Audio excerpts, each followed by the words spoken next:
Good morning, ladies and gentlemen, boys and girls of all ages. Welcome to another episode of One Man and His Boat. Today we're going to be talking about problems. Yes, the Lindsay B has problems already and they're quite serious. To find out what that is, stay tuned after the intro, guys.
So ladies and gentlemen, what's the problems? Well, they do say it comes in threes, and it has on the Lindsay B.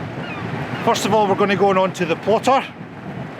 Jeff and I were out on a lovely wet day, and I think the plotter's acted like a sponge. Now, it started off a little point in this corner here, and as you can see, it's grown to absolutely useless. Obviously, this is a key component to actually knowing where all my pots are. So we're going to have to do it the old-fashioned way, which is by memory. So that could be interesting just for a start.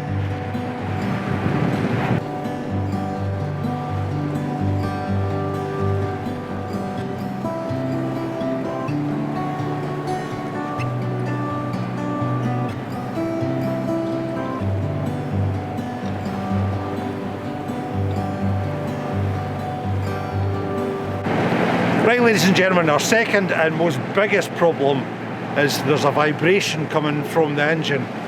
Oh, I've taken 2 or 3 days to try and figure out what the problem is, and the only solution I can come up with is flexible feet. Now what happens is basically the engine sits on like rubber feet, and with the vibration of the engine these feet move. Now over time they deteriorate. Yes, I know we're only been launched a year, however they feet are 4 years old when you think about it. So I'm hoping that's the problem, and I've sourced it because we did have a slack pump and clutch. I tightened that up, went to see yesterday, and it was the same result, but it's only happening once the engine's warm. I get to feet 5 or 6 and then that's when we start getting vibration, and it only happens at certain revs. Between 900 revs it's alright, 1000 up to 1300 revs it vibrates, and then after that it's fine again. So yeah, it's trying to whittle out where the problem actually lies. Right. We'll figure it out, we shall. It's going to cost a lot of money to get it fixed, I know that much. Right, here's the flag, let's get on with it.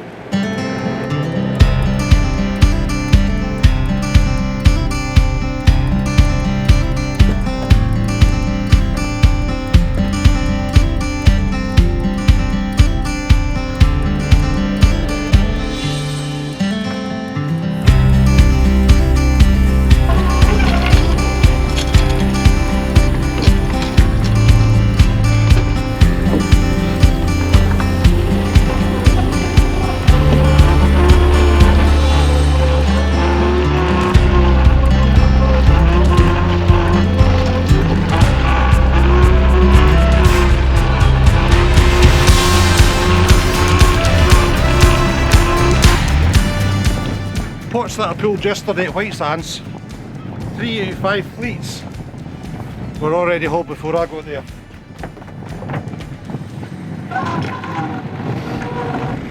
How could I tell? Well, the boat was going round in circles. The flags were not straight how I had left them, and the weight was over the top of the rope. And also at the far end, the flag was on top of the leader and the extra rope. So You try your best, but what can you do, eh? Can't earn a living, but you can't see it that way.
Dangers of that is if you bring the weight up too quickly, and then the floating rope, it can get attached to your propeller, so you better just having patience, letting the boat do what it has to do, and then work in a safe manner. See?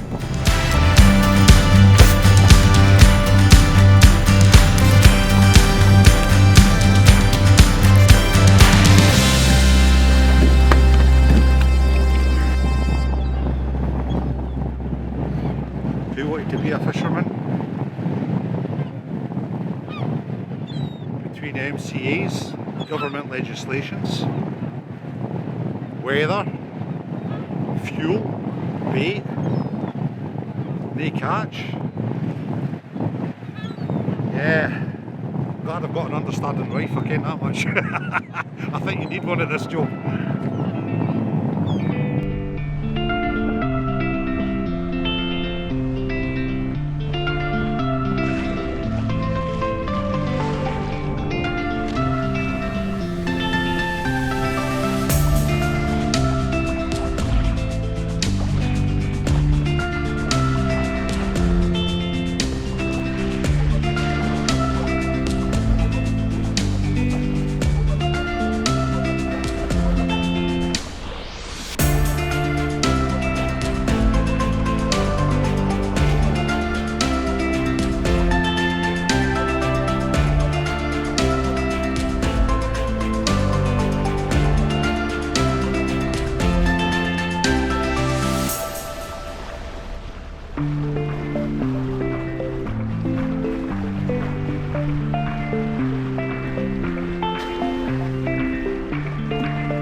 Now I said 3 things, it's actually 4 things, because I forgot about Jeff's poor camera. Jeff had all the stuff around the camera, everything was all perfect. The weather was just so miserable that it actually destroyed Jeff's camera. He's had to send it away to get repaired, and that was just with water ingress as well. Well, that's what we think anyway. So, Fujifilm cameras tend to be very robust, and the new camera I've got is pretty good. Unfortunately, it's obviously not built for Scottish weather, so it was just one of those days. You've seen the footage we're running in this vlog. It was just constant all the time, and obviously it got in somewhere. It's a pain, but it's not as bad as what Barry's having to do on the boat. So live and learn. The fourth thing was it sounds so small and trivial, but it's very important indeed. It was my smoke alarm for the engine room. Now, I test it most days when I got into the engine room, and yesterday when I went down to fix and repair the engine, pressed it, it went and that was it. So I changed the battery, tried it again, excuse me, and it was still dead. So I had to buy another one of them. £13 now, my goodness. I remember when they were a £5. Jeez. However, that's more expense on top of a plotter, on top of what we've got here. We've not been out for 5 weeks, and it's not going quite according to plan, guys.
Right guys, here we go again, another male lobster. It looks beautiful, nice big size, big claws, all the legs are in the right place. However, it's soft. Can you see that moving in just a little bit? Yeah, so if they're soft, they're no good. They have to have a solid hard shell. Some guys try to sell them, but nah, they're no good. They taste funny when you cook them and that, so they're better back in the sea. And some guys actually keep them in the pot hoping that they'll harden up in the pot. That's not the way they actually stay soft, because they've got a chemical thing in their feed and that. So yeah, so we'll put him back, shall we? There you go. What he's going to do heat first. He's diving, look. Woo!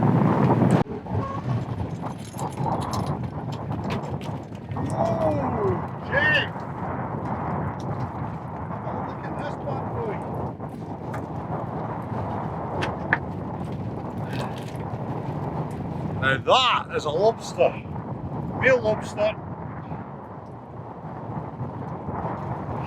There you go, there's the difference between male and female. I think you know what they are. Beautiful, absolutely beautiful.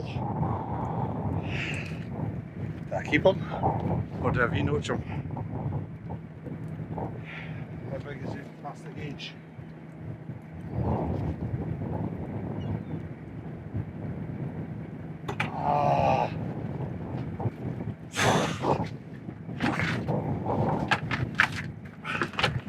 Yeah, I'm swithering, I really am swithering.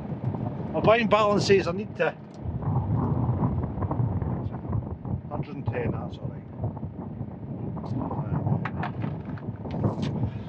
Who's a keeper after all?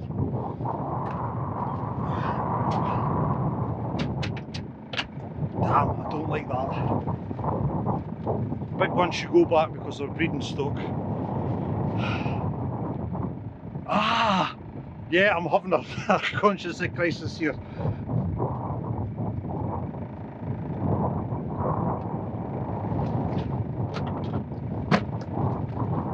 I'd rather he went back. And normally it's just the females that you do this with, but I think we should be doing this with the bigger males as well.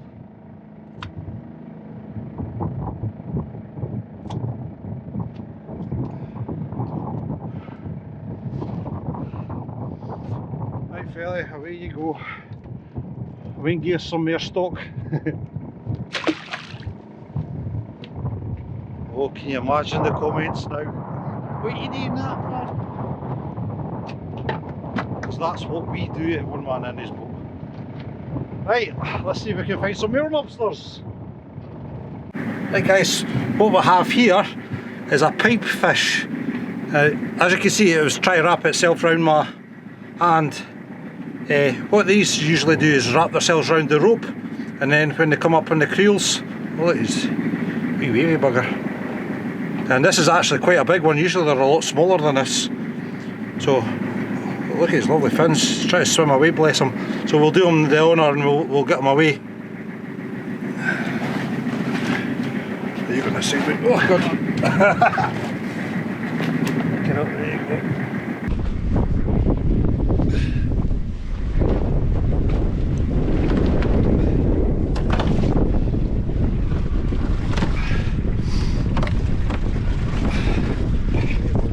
Water or not.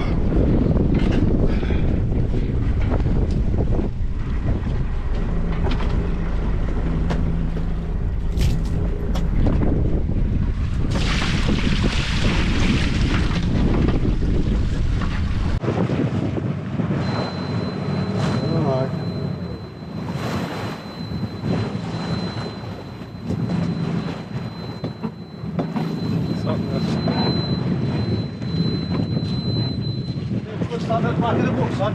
Pardon? Stand at the back of the boat. Yeah. Usually I do it in between things. I've been lazy today. You notice that if there's a lot of water in there, it's just the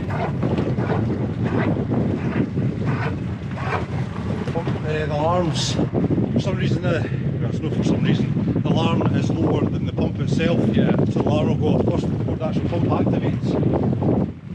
So we've had juddering at the back of the boat, and we were on about the second last fleet, and it seemed to be getting progressively worse. Now Jeff's heard this as well, and he says even that's not right, and that's for somebody that doesn't care nothing about boats. So we have got a problem. There is something wrong. It could be as everything heats up, something's gone out of line. I don't know, but we've either got alignment issues with the shaft. Power takeoff's actually on the back of the gearbox. It could be that, or it could be the feet. So it's just a matter of trying each thing and trying to figure out what the problem actually is and finding a solution to that problem. But obviously it's costly because it's time and it's money and it's just a nightmare. But it's what it is. That's fishing. And there's always something. There's always a brick wall somewhere to be punched out the road.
Right guys, obviously we've had the day's work in and the vibration is there tenfold. So we're going to run the engine, we're going to put it in gear, and we're going to try and show you exactly what's happening down here. As you can hear, there is a slight rattle, and as you can see the engine's actually jumping up and down the way it is. Now that movement will go all the way through to the shaft. It could possibly bend the shaft as well. absolutely strange as anything, it really is.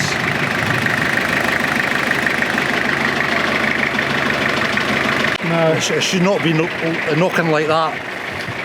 Before it was nice and smooth, so I don't know if it's a power takeoff, gearbox, the feet or the shaft. Really don't understand it, and especially how it just happened. I mean, there's been nothing else happened. These are the rubber feet that I'm talking about. They're on a pintle and a nice plate there, but underneath here is a piece of rubber. Now, over time that deteriorates, and like I said, they're 4 years old now, and this one at the back corner seems to be worse than anything. But I don't understand why it should be doing what it's doing. But it only is when it heats up. I don't really, lost words. If anybody's got a suggestion of what it could be, please write a comment below if anybody's had experience with this before, because I'm at a loss. I mean, how could it be running perfectly 1 week and then the next again week it's just, we're getting noises like that. Boating is never easy.